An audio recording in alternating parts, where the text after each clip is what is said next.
Ika-22 kabanata. Mga kapatid na lalaki at mga magulang, pakinggan ninyo ang pagsasanggalang na gagawin ko ngayon sa harapan ninyo. At nang marinig nilang sila'y kinakausap niya sa wikang Hebreo, ay lalo pang tumahimik sila at sinabi niya, "Ako'y Hudyo na ipinanganak sa Tarso ng Cilicia, datapwat pinapag-aral sa bayang ito, sa paanan ni Gamaliel, na tinuruan alinsunod sa mahigpit na kaparaanan ng kautusan ng ating mga magulang. Palibhasa'y masikap tungkol sa Diyos, na gaya ninyong lahat ngayon. At aking pinag-usig ang daang ito hanggang sa mamatay, na tinatalian at ipinapasok sa mga bilangguan ang mga lalaki at gayon din ang mga babae. Gaya rin naman ng Pangulong Saserdote, na nagpapatotoo sa akin, at ang buong kapulungan ng matatanda, na sa kanila na may tumanggap ako ng mga sulat sa mga kapatid, at naglakbay ako sa Damasco, upang dalhin ko namang mga gapos sa Jerusalem, ang nangaroroon upang parusahan. At nangyari, na samantalang ako'y naglalakbay, at nalalapit na sa Damasco, nang matatanghaling tapat, biglang nagliwanag mula sa langit ang isang malaking ilaw sa palibot ko.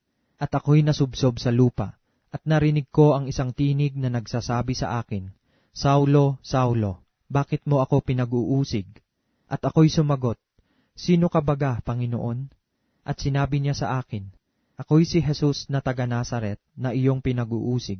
At sa katotohanay nakita ng mga kasamahan ko ang ilaw, datapwat hindi nila narinig ang tinig na nagsalita sa akin. At sinabi ko, "Ano ang gagawin ko, Panginoon?" At sinabi sa akin ng Panginoon, "Magtindig ka, at pumaroon ka sa Damasco. At dooy sasabihin sa iyo ang lahat ng mga bagay na itinalagang gagawin mo."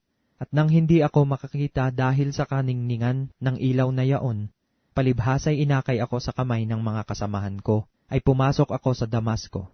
At isang Ananias, lalaking masipag sa kabanalan, ayon sa kautusan, na may mabuting katunayan ng lahat ng mga Hudyong nagsisitahan doon, ay lumapit sa akin, at natatayo sa tabi ko ay nagsabi sa akin, "Kapatid na Saulo, tanggapin mo ang iyong paningin."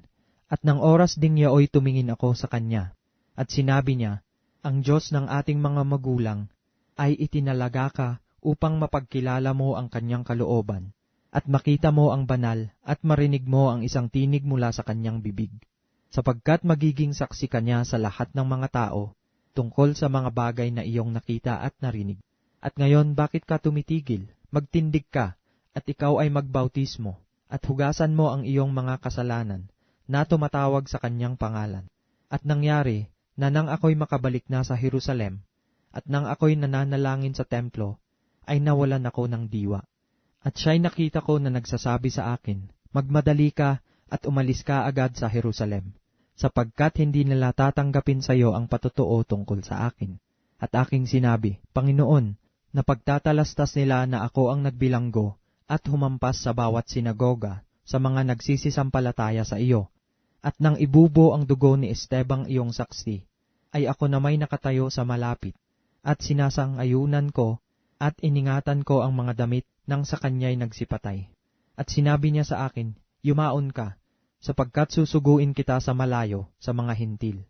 At kanilang pinakinggan siya hanggang sa salitang ito, at sila'y nangagtaas ng kanilang tinig, at nangagsabi, "Alisin sa lupa ang isang gayong tao, sapagkat hindi marapat na siya'y mabuhay."